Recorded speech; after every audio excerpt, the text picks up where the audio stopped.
माजी महापौर मीनाक्षी शिंदे यांच्या प्रयत्नाने गरजू महिलांना घरघंटी आणि शिलाई मशीनचे वाटप. एकनाथ शिंदे हे महिला सबलीकरण व सक्षमीकरणासाठी नेहमी अग्रेसर असतात. त्या अनुषंगाने महिलांना स्वावलंबी बनवण्याच्या हेतूने धर्मवीर आनंदी घे स्वयंरोजगार योजनेच्या माध्यमातून माजी महापौर मीनाक्षीताई शिंदे यांच्या प्रयत्नाने आणि ठाणे महानगरपालिकेच्या समाज विकास विभागातर्फे गरजू महिलांना घरघंटी आणि शिलाई मशीनचे वाटप करण्यात आले. यावेळी प्रभाग क्रमांक 3 विभागातील 530 महिला पात्र ठरल्या असून त्यापैकी 107 महिलांना घरघंटी आणि 77 महिलांना शिलाई मशीन वाटप करण्यात आले. पुढच्या सत्रामध्ये उर्वरित महिलांना या साहित्याचं वाटप करण्यात येणार आहे. यावेळी विभागातील महिला मोठ्या प्रमाणात उपस्थित होत्या, तर माजी नगरसेवक सिद्धार्थ ओवळेकर, शिवसेना विभाग प्रमुख राजेंद्र शिंदे, ठाणे महानगरपालिकेचे अधिकारी, कर्मचारी व महिला वर्ग उपस्थित होते.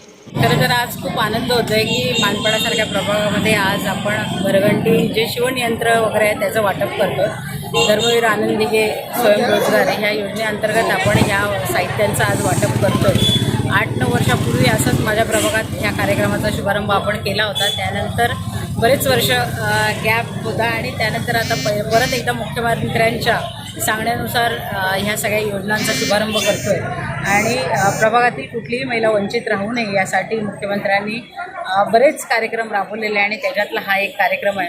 आणि खरं तर खूप आनंद होतो की गरजू लोकांपर्यंत आपण पोहोचू शकलो आणि आज आपण बघत असाल की एवढी गर्दी आपल्याकडे भेटलेली आहे आणि त्या प्रत्येक महिलेपर्यंत आपण पोहोचण्याचा प्रयत्न केलेला आहे. भविष्यात अशा अनेक योजना येतील मुख्यमंत्र्यांच्या माध्यमातून, पण आज ह्याचा शुभारंभ माझ्या प्रभागात पहिल्यांदा होतो आहे. त्याचा मला अत्यंत आनंद होतो कारण महापालिकेच्या हद्दीतलं पहिलं हे गाव आहे जिथे हा शुभारंभ आपण आजच्या दिवशी केलेला आहे. आणि महिलांना सक्षम करण्यासाठी अशा वेगवेगळ्या योजना आपण सातत्याने आपल्या प्रभागात करत असतो.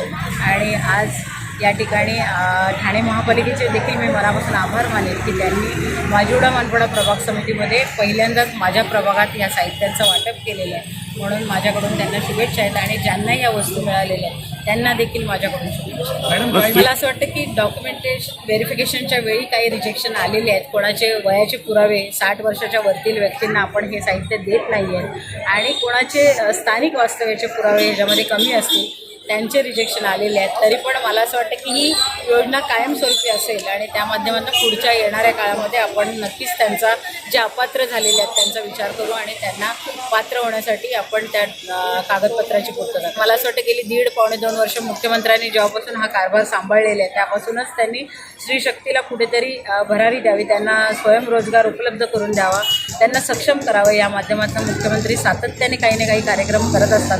जसं बघायला गेलं तर मला असं वाटतं की STचा बस प्रवास पण त्यांनी आपल्याला हाफ तिकीटमध्ये करून दिला होता. आणि आता ज्येष्ठ नागरिकांना पण 65 वर्षाच्या वरील ज्येष्ठ नागरिकांना 3,000 ही रक्कम त्यांच्या डायरेक्ट अकाउंटमध्ये जमा होणार आहे. मुलगी जन्माला आली तर तिच्या पण बँक अकाउंटमध्ये 1 लाखापर्यंतची रक्कम जमा होणार आहे. बचत गटांना पण आपण खेळता अनुदान देणार आहे. अशा प्रकारे त्यांनी महिलांचा सहभाग या म्हणजे सरकारच्या माध्यमातून सक्षम करण्यासाठी नेहमीच ते प्रयत्नशील आहेत आणि त्या माध्यमातून या सगळ्या योजनांचा शुभारंभ आपण करतो.